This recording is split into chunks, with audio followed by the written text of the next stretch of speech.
Hello everyone, कैसे हैं आप सभी लोग।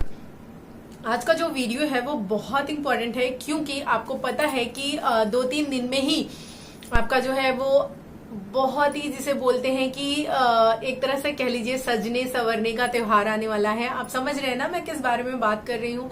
हाँ जी, मैं बात कर रही हूँ करवा चौथ के बारे में, जो कि बहुत ही ज्यादा इंपॉर्टेंट है उन लेडीज के लिए जो इस व्रत को रखती हैं। ना कि सिर्फ सजने संवरने के लिए, बल्कि इससे उनके जो हस्बैंड है उनका इमोशन भी बहुत ही स्ट्रांगली जुड़ा हुआ होता है। तो ये बहुत ही जिसे बोलते हैं अपने आप में बहुत अच्छा फेस्टिवल है, इसको करना भी चाहिए। लेकिन चूंकि अभी जो अवस्था है वो है प्रेगनेंसी की अवस्था आपकी, लेकिन इसमें आपको थोड़ा सा ध्यान भी रखना है अपना, यानी कि अपने हस्बैंड के साथ साथ आपको उस नन्हे मुन्ने का भी ध्यान रखना है जो कि आपके गर्भ में पल रहा है, क्योंकि वो पूरा का पूरा आपके ऊपर डिपेंड है।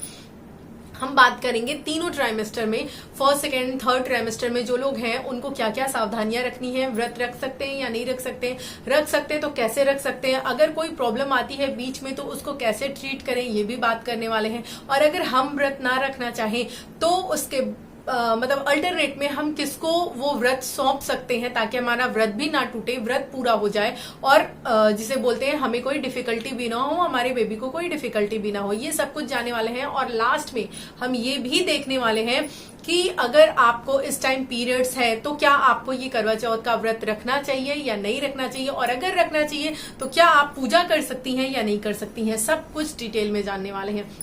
लेकिन उससे पहले हम सबसे इंपॉर्टेंट बात जो है वो इस त्योहार की सबसे इंपॉर्टेंट बात स्टार्ट होती है मॉर्निंग में, यानी कि सुबह के 2:30-3 बजे से स्टार्ट होती है। क्योंकि उस समय क्या होता है, महिलाएं जो है वो सरगी खाती हैं। बहुत सारी जिसे बोलते हैं महिलाएं जो है उनके यहाँ ट्रेडिशन होता है कि जो सासू माँ होती हैं वो अपने हाथों से कुछ बनाकर देती हैं तो कुछ खाती हैं, या फिर बहुत सारे लोग ऐसे हैं कुछ नहीं खाते अगर उन्हें नहीं मिलता, यानी कि माँ सासू माँ दूर हैं या नहीं मिल पा रहा है। लेकिन आपको मेक श्योर करना है कि इस ईयर जब आप प्रेग्नेंट हैं तो आपको सरगी लेनी ही लेनी है, चाहे आपकी सासू माँ दूर ही है फिर भी। अगर आप मंगा सकते हो तो ठीक है, नहीं तो आप जो है घर में ही आपका जिसे बोलते हैं आपसे कोई बड़ा बूढ़ा है, चाहे वो आपकी माँ हो चाहे कोई भी हो, आपकी ननद है जो एज में ज्यादा है, कोई भी है यानी कि जो आपसे थोड़ी सी एज का ज्यादा है, आप उस खाने को खुद बनाइए या उनसे बनवा लीजिए। और उसके बाद अगर आपको कोई नहीं मिल रहा है तो वो खाना बना के आप सुबह जो है भगवान के सामने रखकर उनका आशीर्वाद लेकर खा लीजिए, क्योंकि भगवान से बड़ा तो कोई भी नहीं है। और आपको पता है कि आप एक नन्हे मुन्ने की सलामती के लिए जिसे बोलते हैं आपको ये 7 व्रत लेकर के चलना है, यानी उसकी सलामती भी आपको देखनी है। तो आपको सरगी खाना बहुत इंपॉर्टेंट है, पहली इंपॉर्टेंट चीज। दूसरी इंपॉर्टेंट चीज ये है कि हमको ये तो पता है कि हमें सरगी खाना है, लेकिन सरगी में हमको खाना क्या क्या है ये बहुत ज्यादा इंपॉर्टेंट है। इसमें आपको ऐसे फूड आइटम्स लेने हैं, ऐसी चीजें लेने हैं। जनरली हम क्या करते हैं, कोई फ्रूट ले लिए, कोई मीठी चीज ले लिए, कुछ ऐसा बनाकर ले लिए, है ना, नॉर्मली हम ऐसा ही करते हैं। लेकिन इस बार आपको क्या करना है, इस बार आपको ऐसे कार्ब्स लेने हैं, यानी कि ऐसा कार्बोहाइड्रेट लेना है जो कि बहुत देर में जिसे बोलते हैं जो कि स्लोली धीरे धीरे से डाइजेस्ट हो और आपको भूख भी जिसे बोलते हैं बहुत जल्दी ना लगे, आपको थकान महसूस ना हो, है ना। इस तरह की चीजें लेनी है, क्योंकि जब आप इस तरह की चीज लेते हो, जैसे कि फ्रूट ले लिया आपने, या फिर फ्रूट जूस ले लिया, या फिर कुछ मिठाई ले ली, या मीठे से बनी चीज, चीनी से बनी चीज जो पुआ वगैरह होता है वो ले लिया, या फिर ऑयली चीजें ले ली, तो ये सब क्या है आपको जो है और ज्यादा प्यास लगाएगी। पहली बात तो ये है कि या फिर आपने बहुत ज्यादा सॉल्ट वाला फूड ले लिया, यानी कि आपने बहुत ज्यादा अपने खाने में सॉल्ट डाल लिया है। कई बार क्या होता है लोग ज्यादा नमक प्रेफर करते हैं, तो आपको ज्यादा नहीं, नमक जो है थोड़ा सा कम रखना है अगर आप ले रहे हो तो आज के दिन में स्पेशली। दूसरी चीज ये है कि आप अगर इन चीजों को लेते हो जो भी मैंने अभी बताई है, मीठी चीजें, ये क्या होता है ये बहुत जल्दी डाइजेस्ट हो जाती है, आपको बहुत जल्दी भूख भी लग जाएगी, बहुत जल्दी प्यास लगेगी, थोड़ी देर बाद शाम होते होते यानी दोपहर के बाद आपको थकान लगने लगेगी, आपको वॉमिटिंग आ सकती है, बेबी का मूवमेंट कम हो सकता है। उससे बचने के लिए आपको करना क्या है, आपको ऐसे कार्ब्स लेने हैं जो कि धीरे धीरे से डाइजेस्ट हो और हमको पूरे दिन एनर्जी देते रहें। अब वो है क्या, वो ये है जैसे कि आपने अपने डाइट में होल ग्रेन शामिल कर लिया, यानी कि कुछ ऐसी चीजें ले ली, मान लीजिए होल ग्रेन आपने ले लिया, या वो भी नहीं लेना आपको तो आप थोड़ा सा दलिया ले लीजिए, चाहे नमकीन दलिया ले लीजिए, हल्का नमक डाल करके वो आप ले लीजिए, दाल ले लीजिए, थोड़ा सा स्प्राउट्स ले लीजिए। ये सब जो चीजें हैं ना वो थोड़ी देर में डाइजेस्ट होती है। मुझे पता है कि ये आपको हो सकता है बेतुका लगे, क्योंकि जनरली ये सारी चीजें नहीं खाई जाती हैं सरगी में, दाल हो गया, स्प्राउट्स हो गया, नहीं खाई जाती हैं, लेकिन ये आपकी हेल्थ के लिए, आपके बेबी के हेल्थ के लिए बहुत ज्यादा जरूरी है। जब तक आपका नेक्स्ट खाने का टाइम आएगा, यानी कि जब आपका व्रत खोलने का टाइम आएगा शाम तक, तब तक आपके बेबी को एनर्जी मिलती रहेगी, आपके बेबी का मूवमेंट ठीक रहेगा अगर आप ये सारी चीजें लेते हो तो। अदरवाइज जो ट्रेडिशनली चीजें चली आ रही हैं, मिठाई हो गया, फ्रूट जूस हो गया, ये सारी चीजें अगर आप लेते हो, खीर लेते हो, तो क्या होता है बहुत जल्दी लगभग 10 बजा 11 बजा तब तक में ही आपको दिक्कत होने लग जाएगी, आपके बेबी का हो सकता है मूवमेंट बहुत कम हो जाए। इसीलिए इस बार, सिर्फ इस बार, अगली बार से आप फिर सब कुछ लीजिएगा, इस बार आपको ऐसी चीजें लेनी है जो कि मैंने आपको बताई हैं।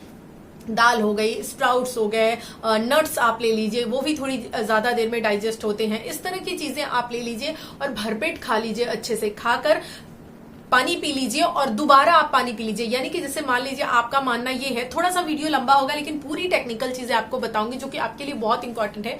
जैसे कि मान लीजिए आप 3 बजे के बाद ये प्रेफर करते हो कि मुझे 3 बजे के बाद कुछ नहीं खाना, या 4 बजे के बाद कुछ नहीं खाना, 4 बजे से पहले तक सर्गी खा लेनी है, तो आपने मेक श्योर करना है कि आप 2 बजे तक, 2:30 बजे तक लेटेस्ट जो है 2:30 बजे तक आप अपना खा लीजिए जो भी खाना है। 2:30 बजे एक बार खा के आप थोड़ा सा पानी पी लीजिए, उसके बाद आप रुकिए आधे घंटे के लिए, उसके बाद 3 सवा 3 तक आप भर पेट पानी पी लीजिए। जितना पानी आप पी सकती हैं उतना पानी पी लीजिए, क्योंकि खाने के काफी देर के बाद अगर आप पानी पी लेती हैं तो वो बहुत अच्छा होता है। वो आपने ले लिया, नहीं तो आप तुरंत ही लेना है तो ले लीजिए, लेकिन जितना पानी पीना है पानी आराम से ले लीजिए। ये तो हो गया आपका मॉर्निंग का रूटीन। उसके बाद क्या करना है, सुबह के टाइम आपको बैठना है और कोशिश करना है कि आप अपने हस्बैंड के साथ बैठें। और हालांकि ये पूजा शाम को होती है, लेकिन आपको क्या करना है इस बार, क्योंकि आप एक बच्चे को कैरी कर रही हैं, इसलिए आपको सुबह अपने हस्बैंड के साथ बैठ करके आप गायत्री मंत्र का या फिर महामृत्युंजय मंत्र का जाप आपको जरूर करना है। ये आपके बेबी के लिए बहुत ज्यादा बेहतरीन होगा, ये उसको बहुत एनर्जी देगा, आपको भी एक पॉजिटिव एनर्जी देगा, आप भी बहुत ज्यादा फटीग इस तरह की चीजें महसूस नहीं करेंगे। तो जितना आपके पास टाइम है, अगर ज्यादा टाइम है तो थोड़ी ज्यादा देर कर लीजिए। कोई जरूरी नहीं है कि आप बोल करके करें, आप अपने मन में भी कर सकती हैं ताकि आपको प्यास ना लगे। हस्बैंड भी साथ में करे तो आप लोगों की बॉन्डिंग भी बहुत अच्छी होगी और ये जो पूजा है वो भी बहुत अच्छे से होगी। तो सेकंड इंपॉर्टेंट चीज ये हो गई। अब थर्ड इंपॉर्टेंट चीज की अगर हम बात करें कि ट्राइमेस्टर अगर वाइज बात करें हम, जैसे कि जो लोग फर्स्ट ट्राइमेस्टर में है या फिर जो लोग थर्ड ट्राइमेस्टर में है, मैं तो नहीं ये कहूंगी कि अगर आप व्रत ना रखें तो ज्यादा बेहतर है, लेकिन फिर भी आपका मन करता है कि नहीं आपको व्रत रखना ही है, आप अपने हस्बैंड को लेकर बहुत ज्यादा जिसे बोलते हैं पॉजिटिव है, या फिर पॉजिटिव नहीं कहेंगे, एक्चुअली ये कहिए कि आपको ये लगता है कि नहीं मैं नहीं रहूंगी तो नहीं ठीक लगेगा। अगर ऐसा आपको लगता है तो आप व्रत रहना भी है तो थोड़ा सा फलाहारी पे रह लीजिए। फलाहारी भी नहीं करना चाहती तो सिर्फ पानी पे रख लीजिए, सिर्फ पानी पे रख लीजिए, किसी लिक्विड पे रख लीजिए तो ज्यादा अच्छा होगा। क्योंकि इस महीने में क्या होता है, बेबी का मूवमेंट जो है यानी कि थर्ड ट्राइमेस्टर में वो होना बहुत जरूरी होता है। अगर मूवमेंट रुक गया तो बहुत प्रॉब्लम हो सकती है। उसके बाद क्या है, फर्स्ट ट्राइमेस्टर में क्योंकि बेबी की जो बॉडी है वो फॉर्म हो रही होती है। देखिए पहले 3 महीने में क्या है, बच्चा बनता है, यानी बच्चे का हर एक अंग जो है वो बनता है, लेकिन 3 महीने के बाद चौथे महीने से क्या होता है, वो अंग बढ़ता है। बनने में और बढ़ने में अंतर है। बनना यानी कि बच्चा जो है पूरा बच्चे के रूप में 3 महीने तक जो होता है, 3 महीने के लास्ट तक वो बिल्कुल एक बच्चे के रूप में, एक मानव के रूप में आ जाता है। अब आगे चलकर क्या होगा, उसके अंगों का डेवलपमेंट होगा। तो जब शरीर बन रहा है तब आपको बहुत ज्यादा न्यूट्रिशन की जरूरत है। उस समय अगर आपने लापरवाही कर दी तो भगवान ना करे अगर बच्चे में कोई कमी आ गई तो शायद आप अपने आप को कभी माफ नहीं कर पाएंगी। इसीलिए कोशिश कीजिए कि आप कुछ नहीं तो पानी पी करके रहिए, तब भी बहुत अच्छा होगा आपके लिए। उससे भी बेहतरीन तरीका एक ये है कि अगर आपके हस्बैंड सपोर्ट करें तो कोशिश कीजिए कि इस दिन जो है वो व्रत रखें। आप उनको निराजल नहीं रखवाना चाहती हैं, वो बाहर जाते हैं काम करते हैं, मत रखवाइए, उनको फलाहार पे रखवा दीजिए, लेकिन व्रत उनको करवा दीजिए। जैसे मेरे टाइम में क्या है, मेरे टाइम में जब ये करवा चौथ पड़ा था तो ये मेरा थर्ड ट्राइमेस्टर था, यानी कि मैं 8वें महीने में थी तब मेरा पड़ा था। और उस समय जो है मुझे काफी ज्यादा जिसे बोलते हैं हीमोग्लोबिन के लिए जाना पड़ा था लखनऊ, काफी जो है दिक्कत हो गई थी। तो इस वजह से ये जो व्रत है मेरा वो मेरे हस्बैंड किए थे और उन्होंने फलाहारी व्रत रखा था और पूजा वगैरह सब कुछ हम साथ मिलकर के किए थे। बहुत अच्छा गया, कोई प्रॉब्लम नहीं हुई, मेरी बेबी हेल्दी है, अभी सब कुछ ठीक है, आप देखते ही हैं।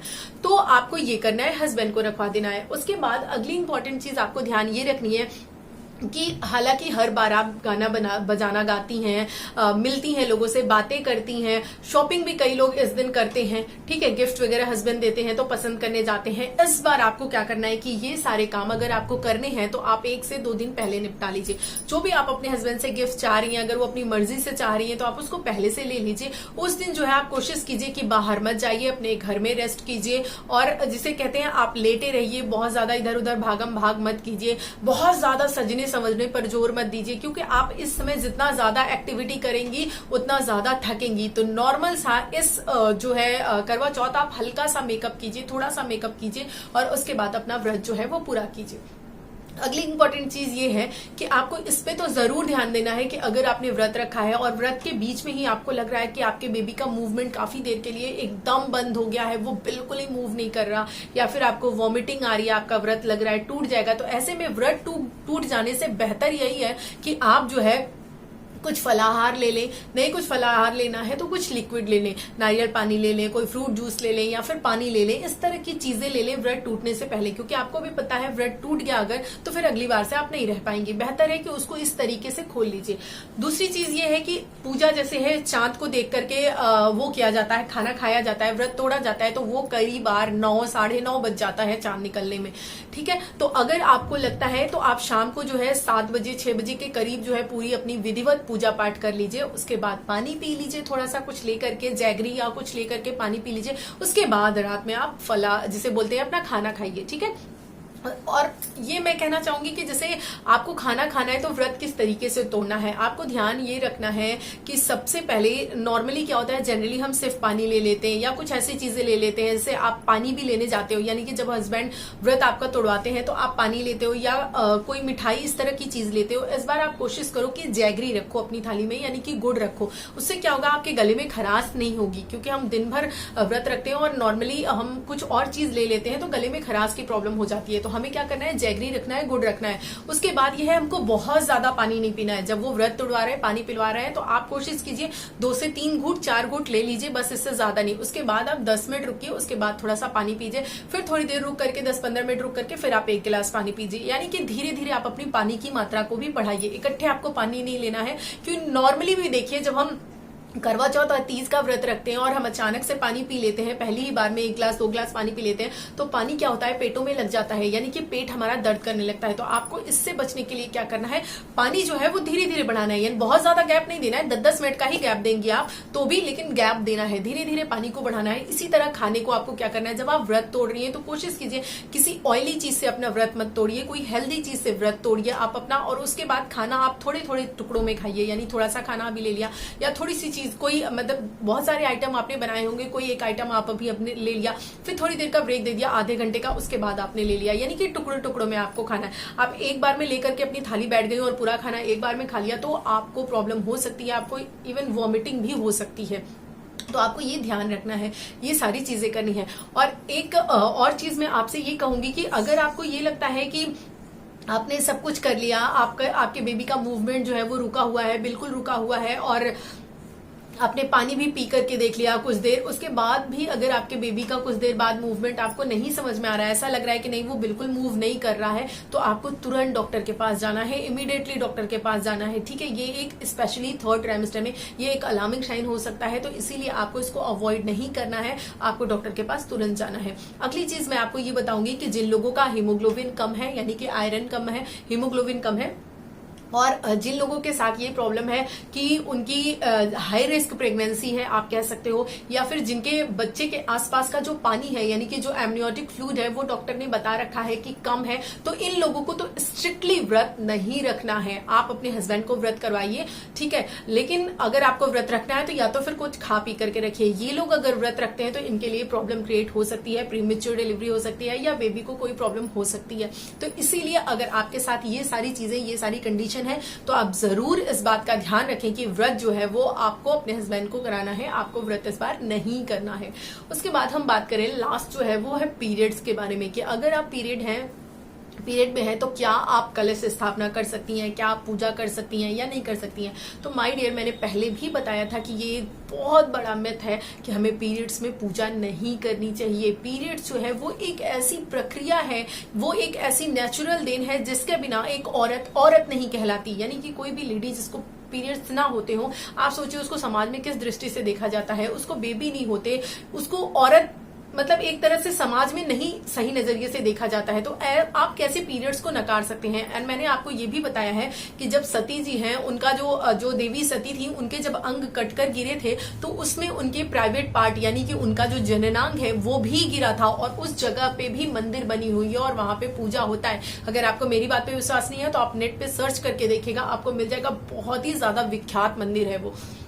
तो मैं आपसे यही कहूंगी कि ये सारे मिथ हैं, और मैं हमेशा से करती आई हूं और मेरे साथ ऐसी कभी कोई प्रॉब्लम नहीं हुई। इसको बड़े बड़े बहुत जो जाने माने ज्योतिषी लोग हैं वो लोग भी सपोर्ट करते हैं। मैंने कई लोगों से पर्सनली पूछा, बहुत सारे लोगों को ऑनलाइन देखा, काफी पढ़ा, मुझे तो यही रिजल्ट मिला है कि आपको इससे बिल्कुल दूर नहीं रहना चाहिए। बस हाँ, थोड़ा सा अपनी साफ सफाई का ध्यान रखना चाहिए। अगर आप अपनी साफ सफाई का ध्यान रखकर फिर पूजा पाठ करती हैं तो कोई भी प्रॉब्लम नहीं होती है। इसके बाद जो है, अगर आपके मन में इतनी सारी चीजें बताने के बाद भी आपके मन में कोई क्वेश्चन रह गया है तो आप मुझसे डेफिनेटली जो है वो पूछ सकती हैं। हालांकि इस समय आप देखेंगे एक और चीज बताऊंगी जो कि जिसे बोलते हैं कि पता नहीं, मुझे नहीं लगता बहुत सारे लोग मानेंगे या नहीं मानेंगे। जैसे कि इस टाइम पे क्या होता है, लोग फेशियल, ब्लीच, ये सारी चीजें आप करवाने जाते हैं। अगर आप फेशियल करवाते हैं तो बहुत ज्यादा नहीं, लेकिन अगर आप ब्लीच वगैरह करवाते हैं तो प्लीज इस बार आप मत करवाइए, क्योंकि आपके बेबी के लिए हार्म हो सकता है। क्योंकि ब्लीच हो गया या फिर इस तरह के जो भी प्रोडक्ट होते हैं ये एक तरह से कह लीजिए सुटेबल नहीं होते प्रेगनेंसी के लिए। तो अगर आप इस बार अवॉइड कर सकती हैं तो इन चीजों को अवॉइड कीजिए। नहीं करना है तो फिर आप देख लीजिए अपने हिसाब से क्या आपकी कंडीशन सेफ कहती है। और अगर आपकी हाई रिस्क प्रेगनेंसी है तो जरूर एक बार डॉक्टर से बात करके ही इस व्रत को रखें, अपनी मर्जी से इस व्रत को ना रख लें। जो भी क्वेश्चन होगा वो बताइएगा। एक मेरी मतलब आप ही लोगों में से एक लोग हैं, यानी कि मेरी प्यारी सी फैमिली मेंबर हैं, उन्होंने काफी पहले मुझे जो है ये कमेंट किया था कि मैम करवा चौथ का व्रत रखना चाहिए या नहीं रखना चाहिए, उसके बारे में बता दीजिए। तो माय डियर, आज मैंने ये वीडियो डाल दिया है, आप इसको पूरा देख लीजिएगा। और फिर भी आपके मन में कोई क्वेश्चन रह जाता है तो आप जरूर मुझसे कॉमेंट करके पूछ लीजिएगा, मैं आपको जवाब दे दूंगी। लेकिन हाँ, मैं यही कहूंगी कि अगर आपने मेरी जो पहली टिप थी, सबसे पहली टिप थी कि आपको सर्गी में ऐसी चीज लेनी है जो कि धीरे धीरे से डाइजेस्ट हो, इस तरह का कार्ब्स लेना है, तो वो डेफिनेटली देखिएगा, आपको बहुत हेल्प करेगा। आपका जो ये पूरा व्रत है ना बहुत आराम से निकल जाएगा। ना ही आपको थकान होगी, ना वॉमिटिंग होगी, ना आपके बेबी का मूवमेंट बहुत ज्यादा रुकेगा। ये सारी प्रॉब्लम आपको बिल्कुल नहीं होने वाली। आप इजिली इस व्रत को निकाल लोगे। बस आप सिर्फ उस चीज का अगर ध्यान रखो जो मैंने बताई है कि आपको किस तरीके से अपनी सर्गी लेनी है, सर्गी में क्या क्या चीजें लेनी है, ठीक है, उसका अगर आप ध्यान रखते हो तो। और हाँ, 12 तारीख को आप लोग आ रहे हो या नहीं मेरे बर्थडे के दिन, मुझे बर्थडे विश करनी है। मुझे सच में आप लोगों से मतलब ये मेरी लाइफ का सबसे बड़ा गिफ्ट होगा अगर आप लोग आकर के मुझे बर्थडे विश करोगे तो। और कुछ नहीं, बस मुझे यही चाहिए कि आप लोग आकर के बर्थडे विश कर दो। और हाँ, 12:30 बजे दोपहर में हम आ रहे हैं। अगर आपने वोट नहीं किया है तो आप वोट कर सकते हो। कम्युनिटी पोस्ट एक बार चेक कर लिया करो, वहां पर मैं कुछ ना कुछ डालती रहती हूँ, तो वहां पर आप जो है अपने वोट्स डाल दिया करो, ठीक है। तो और भी जो लोग क्वेश्चंस करते हैं, मुझे लगता है मैं सबका जवाब दे ही देती हूँ, ऑनलाइन या ऑफलाइन, यानी कि आप चाहे व्हाट्सएप पे करते हो या फिर कमेंट में करते हो। लेकिन यार मतलब सच में मैं आपसे एक रिक्वेस्ट करना चाहती हूँ, हाथ जोड़ के रिक्वेस्ट करना चाहती हूँ कि मैंने अपना जो नंबर प्रोवाइड किया है ना, ये आप लोगों की सहूलियत के लिए किया है। लेकिन मतलब ऐसा मत करिए कि वो आपकी सहूलियत के बजाय मेरी परेशानी बन जाए। मतलब आप लोग इतना ज्यादा कॉल मत करिए, प्लीज मत करिए, क्योंकि आपको पता है कि मेरी भी एक पर्सनल लाइफ है, मुझे भी घर में सब कुछ मैनेज करना पड़ता है। ऐसे में मैं बार बार सबके कॉल्स नहीं अटेंड कर सकती, मेरे पास भी एक छोटी बेबी है। लेकिन हाँ, आप लोग अगर मुझे कॉमेंट करते हो या फिर आप मुझे मैसेज करते हो तो आप देखो मैं सिंगल एक पर्सन का रिप्लाई करती हूँ। हाँ, मेरे पास अभी भी 3 से 4 मैसेज ऐसे हैं जिनका मैंने रिप्लाई नहीं किया। उसका रीजन ये है कि वो कुछ ऐसे लैंग्वेज में है जो कि मुझे समझ में नहीं आ रहे हैं, इस वजह से मैंने उसको रिप्लाई नहीं किया है। बाकी मतलब हिंदी में या इंग्लिश में कोई भी कमेंट है उसका मैंने रिप्लाई किया है। तो प्लीज आप लोग कॉल मत किया कीजिए, प्लीज आप लोग व्हाट्सएप या फिर आप कमेंट कर दिया कीजिए वीडियो के नीचे, तो मैं आपको रिप्लाई कर दूंगी। आई होप आप लोग मेरी इस रिक्वेस्ट को मानेंगे। और मिलते हैं अगले वीडियो में। और अगले वीडियो का टॉपिक अभी बता देती हूँ। जो अगला वीडियो है वो बहुत इंपॉर्टेंट होने वाला है। वो ये होने वाला है कि जो लोग कंसीव नहीं कर पा रहे हैं या फिर कौन से ऐसे सप्लीमेंट हैं जो कि हमको प्रेगनेंसी के लिए और प्रेगनेंसी प्लान करने के लिए दोनों के लिए बहुत ज्यादा हेल्दी होते हैं। और ये हमको पता कैसे चलेगा कि हमको कौन सा सप्लीमेंट लेना है, कौन सा विटामिन लेना है, हमारी बॉडी कैसे इंडिकेट करती है। आप खुद अपनी बॉडी को देखकर ही समझ जाओगे कि हाँ मुझे इसकी जरूरत है। वो मैं आपको बताऊंगी अगले वीडियो में। चलिए मिलते हैं अगले वीडियो में, तब तक के लिए bye bye and take care. And video को लास्ट तक देखा इसके लिए थैंक यू सो मच।